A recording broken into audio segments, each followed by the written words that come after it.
And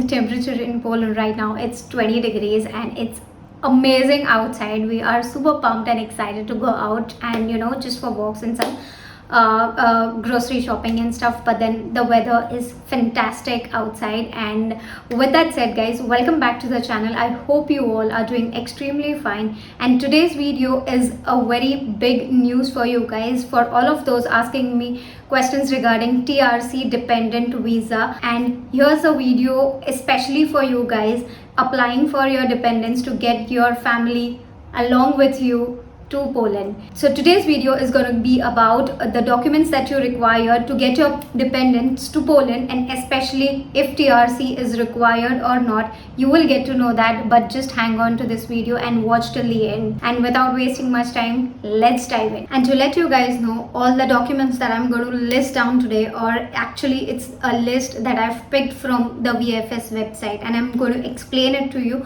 what are these documents and what does exactly they mean, so that you guys are prepared well in advance before your interview dates for the visa. So I'm just going to put it right here or here somewhere, this checklist, and I'm going to actually see it from my phone, the checklist, and I'm going to explain it to you guys. So first thing that you require is the most basic one. You need your passport, which is valid for a long number of time and it has enough pages in it. We have the visa application. The visa application form that you need is you shouldn't leave the application with any blanks. You have to fill each and every detail that is required, and that is mentioned in the asterisk mark, which is the mandatory mark. You need to fill in all the single details and you need to sign it by the applicant.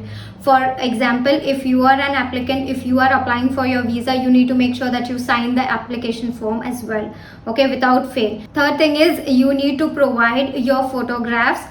They have mentioned the details of the size of this photograph, and you need to make sure the size is in exact way that they want.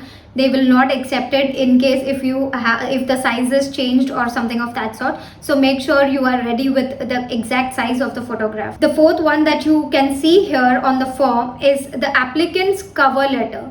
So applicant's cover letter, guys, is nothing but a letter mentioning with your name and the purpose of your travel. You need to mention why do you want to visit the country and what is the purpose of your visit. And with that, you need to also mention the duration of your stay. In case if your stay gets extended, that's not a problem, but then initially you need to mention that also. Moving forward to the fifth one, they need the flight itinerary. By that, it means they need a confirmed flight ticket of the specific dates that you wish to travel. Okay, and this is mandatory. There is no way out of it. You need to have your tickets booked in advance, even before you actually get your visa, because that's one of the document that you need to present while you apply for this visa. Moving forward to the sixth one is the travel medical insurance.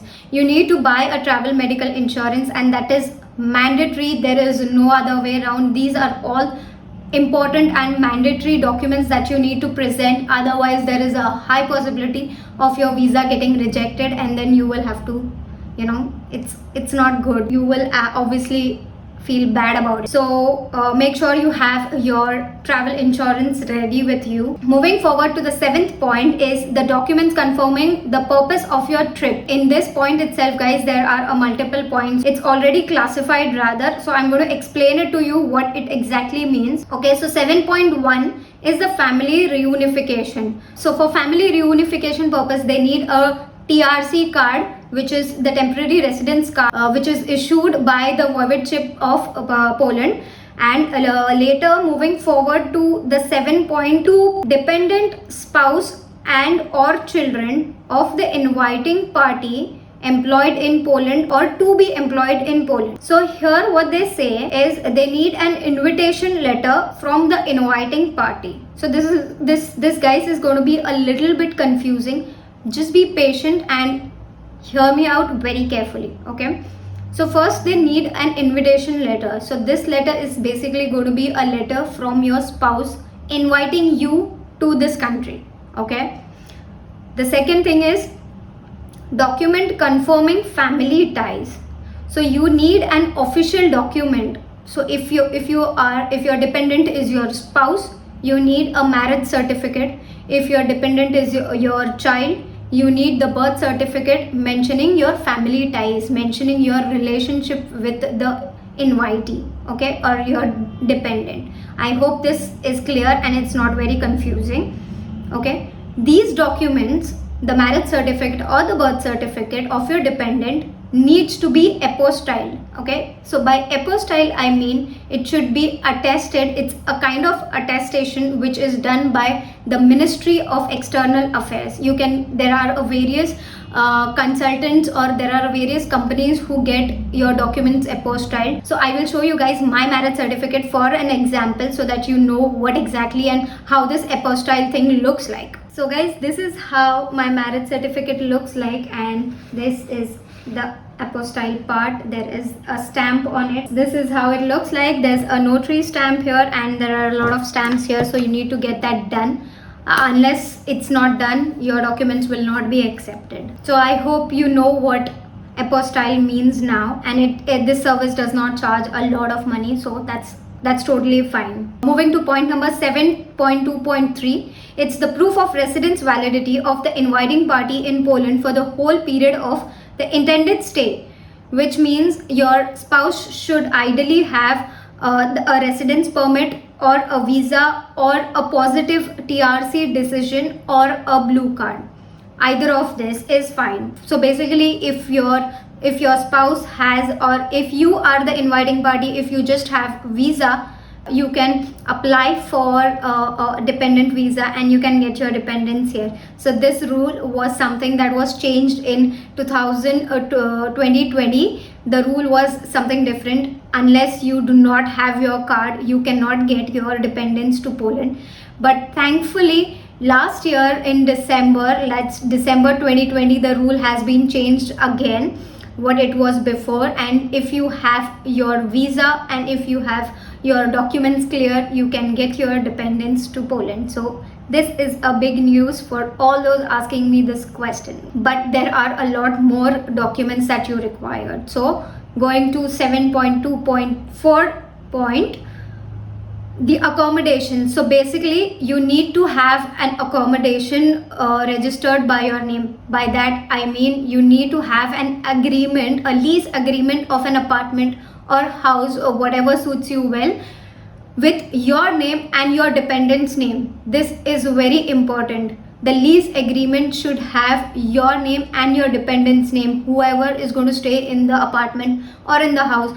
Without that, your visa application is not going to get accepted. This is a major thing, and during my time also, guys, let me tell you, I had missed that, and it was a very big hassle for me to get the lease agreement corrected and then apply for my visa. So make sure that the lease agreement that you prepare is with both the names or the multiple names. Moving forward, the documents confirming sufficient financial resources to cover the cost of living and return travel to your country of origin or your residence. So basically, this point means that the inviting party should have enough sufficient balance to show that you can actually take in charge of the invitee or your dependent, whomever you are calling to Poland, and you can actually take care of them.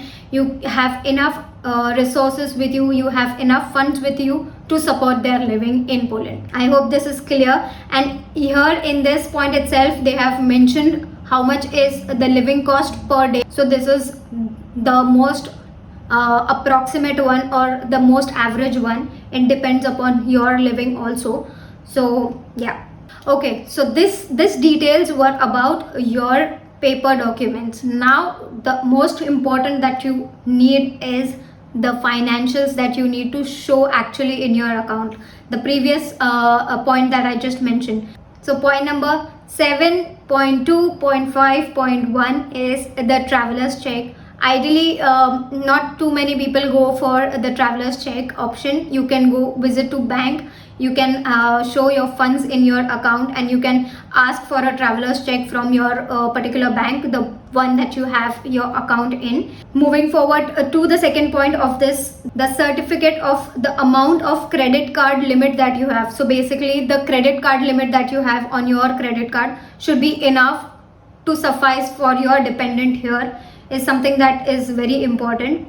And if you have a Polish bank account, then you need to provide the statements of that bank account, which is very simple. Moving forward to 7.3, okay, visiting relatives. Now this point is really confusing, and you need to make sure that you pay 110% attention here, guys. So point number 7.3.1, you need an invitation letter by voivodeship office. In this point, they say that they need an invitation letter from the voivodeship office in Poland.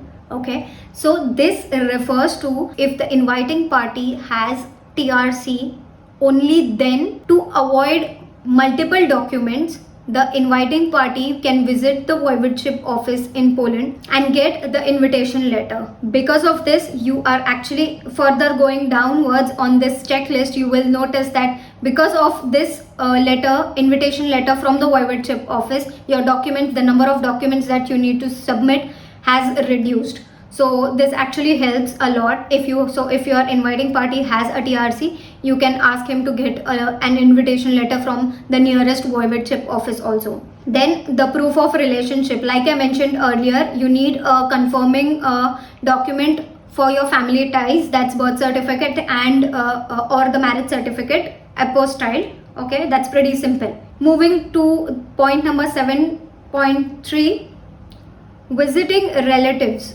Okay, it's the same as point number 7.3. okay, but you need to be very careful.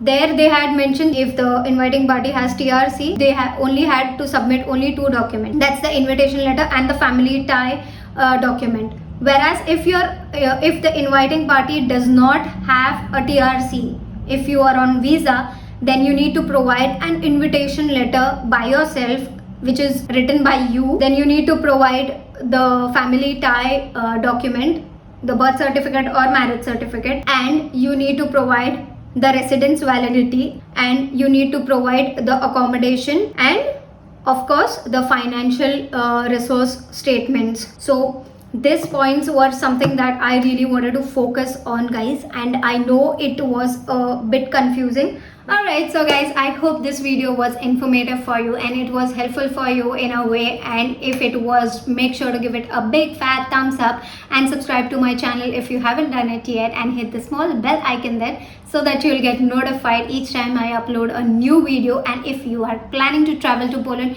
you make sure you hit that subscribe button so you will get the updates as and when I make new videos. And if you have any questions, feel free to drop them in the comment section below. Also, your thoughts are very much welcome there, so make sure you drop them in the comment section below, and I will see you guys in the next one. Until then, you guys take care, bye bye, stay safe and travel safe in case if you get a visa, and